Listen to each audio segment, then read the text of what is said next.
नमस्कार दोस्तों, मैं डॉक्टर सुनीत तिवारी आपका मेरे YouTube channel doctor Sunit classes में बहुत बहुत स्वागत है। मित्रों, मैं आज आपके लिए निष्ठा प्रशिक्षण मॉड्यूल पार्ट 3 प्रश्नोत्तरी क्वेश्चनर लेके आया हूँ, जिसमें आप 10 में 10 अंक प्राप्त करके सर्टिफिकेट प्राप्त कर सकते हैं। सबसे पहले मैं आपको ये बताना चाहता हूँ, जो इसने हमारे चैनल को सब्सक्राइब नहीं किया है, सभी से निवेदन है कि वो हमारे चैनल को सब्सक्राइब ज़रूर कर दें और 10 में 10 अंक प्राप्त करने के लिए मेरे वीडियो को शुरू से अंत तक ज़रूर देखें। बेल आइकन ज़रूर प्रेस कर दें, जिससे कि नया नोटिफिकेशन प्राप्त होता रहे। चलिए अब हम बढ़ते हैं पहले प्रश्न की ओर, जो पूछा गया है। पहला प्रश्न जैसे इसमें है, इस आसन को पहचाने। इस आसन को पहचाने, ये जैसे कि भुजंगासन है या शस्वासन है, धनुषासन है या मकरासन है। तो जैसे कि चित्र में आपको देखने से ही लग रहा होगा कि ये सांप की तरह उठा हुआ सर है, तो इसको हम इसीलिए भुजंगासन कहते हैं। तो ये आसन आप पहचान लीजिए, ये भुजंगासन है। जब सर उठा हुआ हो फन की तरह, तो उसको हम भुजंगासन कहते हैं। अगला प्रश्न हम देखते हैं। मुख्यतः घरेलू हिंसा कहाँ होती है? जैसे पहला आप विकल्प देख रहे होंगे, गरीब परिवार में, दूसरा है कुलीन परिवार में, तीसरा ऑप्शन है ऊपर के दोनों और चौथा ऑप्शन आप देख रहे होंगे मित्रों, इनमें से कोई भी नहीं। तो आपको भी पता है कि घरेलू हिंसा कोई भी परिवार ऐसा नहीं है जिसमें नहीं होती है। तो चाहे वो गरीब परिवार हो, चाहे कुलीन परिवार हो, यानी कि ऊपर के दोनों परिवार में घरेलू हिंसा होती है। तो इसका विकल्प आपका तीसरा, यानी कि ऊपर के दोनों विकल्प सही हैं में लगा सकते हैं। अगला प्रश्न देखते हैं मित्रों।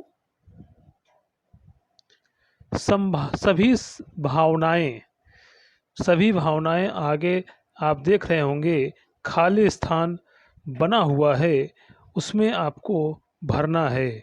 जैसे कि पहला ऑप्शन है व्यक्त की जानी चाहिए, दबा दी जानी चाहिए, दूसरा ऑप्शन है।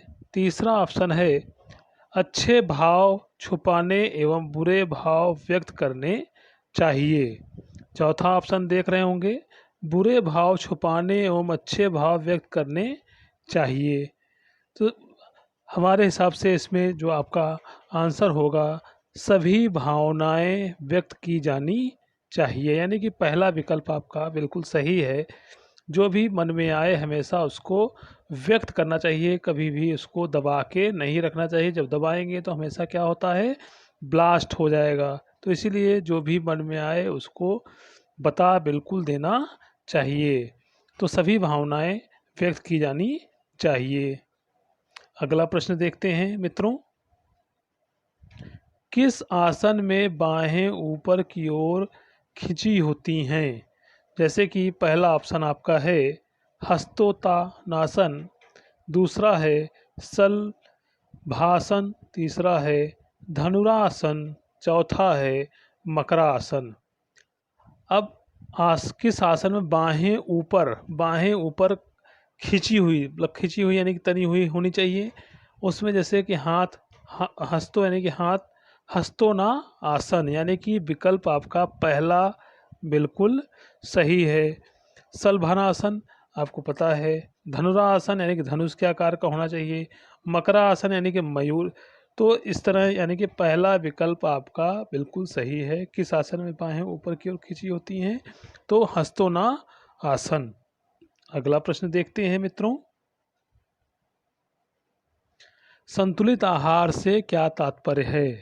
अब तक आप मन में आपके विचार आ चुका होगा कि संतुलित आहार, जैसे कि कोविड-19 चल रहा है, उसमें इम्यूनिटी सिस्टम बढ़ाने के लिए हमको प्रोटीन चाहिए, कार्बोहाइड्रेट चाहिए, विटामिन चाहिए, धूप लेनी चाहिए, वसा मिलना चाहिए। यानी कि संतुलित आहार में क्या तात्पर्य है?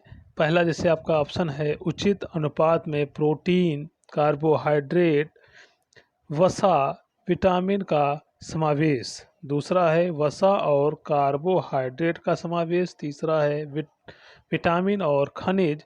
चौथा है वसा और कार्बोहाइड्रेट। तो आपका पहला विकल्प बिल्कुल सही है। उचित अनुपात में प्रोटीन, कार्बोहाइड्रेट, वसा, विटामिन का समावेश होना चाहिए।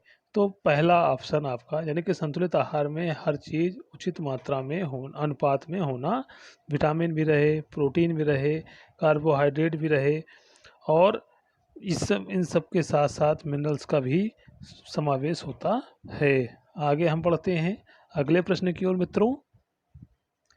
आप बिल्कुल सही, आपका आंसर है। जैसे कि अब इसमें आप देख रहे होंगे, स्कूल सुरक्षा और स्वच्छता में क्या नहीं आता है। जैसे पहला ऑप्शन है पीने का पानी और भूकंप। दूसरा है अपर्याप्त स्वच्छता सुविधाएं और सड़क सुरक्षा। तीसरा है सांपों और किसी भी अन्य कीटों द्वारा परिसर पर आक्रमण, टूटी हुई या कोई बाउंड्री नहीं होना। चौथा है इसमें से कोई भी नहीं। तो चार ऑप्शन में से आपको जो सबसे सही लग रहा है, जैसे स्कूल सुरक्षा और स्वच्छता में क्या नहीं आता है, तो स्कूल सुरक्षा में ऐसा कोई चीज़ नहीं, जैसे पीने का पानी और भूकंप। दूसरा अपर्याप्त स्वच्छता सुविधाएं और सड़क सुरक्षा। सांपों और किसी भी अन्य, तो यानी कि इसमें आपका विकल्प जो परिसर का आक्रमण, टूटी हुई या कोई बाउंड्री का नहीं होना, यानी चौथा विकल्प आपका बिल्कुल सही है। अगले प्रश्न की ओर हम बढ़ते हैं मित्रों। शारीरिक स्वास्थ्य में क्या नहीं आता? व्यायाम, योग, टीवी पर व्यायाम देखना, या घरेलू शारीरिक गतिविधियाँ। ये चार ऑप्शन दिए हैं। शारीरिक स्वास्थ्य में क्या नहीं है? शारीरिक स्वास्थ्य में व्यायाम, देखिए स्वस्थ रहेंगे तभी हम व्यायाम करेंगे, योग करेंगे तभी हम मस्त रहेंगे। योग करो, योगा बनो योगा। टीवी पर व्यायाम देखना, ये आपका विकल्प तीसरा जो है वो शारीरिक स्वास्थ्य में नहीं आता है।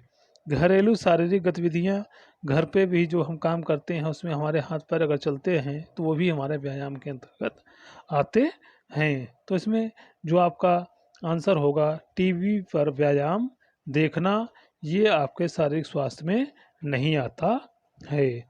अगले प्रश्न पे हम चलते हैं मित्रों। निम्नलिखित में से कौन सा कथन सत्य है? जैसे कि पहला ऑप्शन आप देख रहे होंगे, हमारे शरीर में परिवर्तन प्राकृतिक, सामान्य और स्वस्थ होते हैं। दूसरा है बच्चों के बीच सभी परिवर्तन एक ही समय में होते हैं।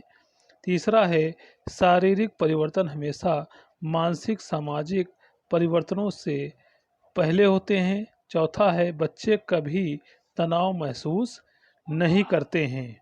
तो चार ऑप्शन में से आपको सबसे, इसमें जो पहला ऑप्शन आप देख रहे हैं कि हमारे शरीर में परिवर्तन प्राकृतिक, सामान्य और स्वस्थ होते हैं, यानी विकल्प पहला आपका बिल्कुल सही है। अगले प्रश्न की ओर हम आगे बढ़ते हैं मित्रों। शारीरिक शिक्षा में किनका समेकन किया जा सकता है? पहला जैसे है केवल विज्ञान और सामाजिक विज्ञान का। दूसरा है आपका ऑप्शन केवल भाषा और विज्ञान का। तीसरा है अतिरिक्त पाठ्यक्रम गतिविधियों का। चौथा है सभी का। तो चार ऑप्शन में से आपका सभी वाला ऑप्शन बिल्कुल सही है, यानी कि शारीरिक शिक्षा में समेकन सभी का होता है, चाहे वो केवल विज्ञान का हो, सामाजिक विज्ञान का हो, केवल भाषा और विज्ञान का हो, अतिरिक्त पाठ्यक्रम गतिविधियाँ हों, और यानी कि सबको मिला के ही समेकन होता है। अगला प्रश्न है मित्रों, इंटरनेट गैजेट्स और मीडिया के सुरक्षित उपयोग में क्या क्या शामिल है। पहला है आपका साइबर बदमाशी, बुलिंग। दूसरा है अजनबियों के साथ व्यक्तिगत विवरण साझा करना। तीसरा है सोशल मीडिया पर व्यक्तिगत विवरण साझा नहीं करना। चौथा है सोशल मीडिया पर व्यक्तिगत स्थिति में को नियमित रूप से अपडेट करना। ये 4 विकल्प आपको दिए हैं। इसमें से जो सबसे सही विकल्प है वो आपका है सोशल मीडिया पर व्यक्तिगत विवरण साझा नहीं करना। ये आपका इसमें शामिल इंटरनेट गैजेट और मीडिया के सुरक्षित उपयोग में शामिल है। इस तरह से आप 10 प्रश्न में 10 अंक प्राप्त कर सकते हैं। यही प्रश्न पूछे जा रहे हैं और आप सर्टिफिकेट प्राप्त कर सकते हैं। सभी साथियों को, सभी शिक्षकगणों को एक बार पुनः धन्यवाद।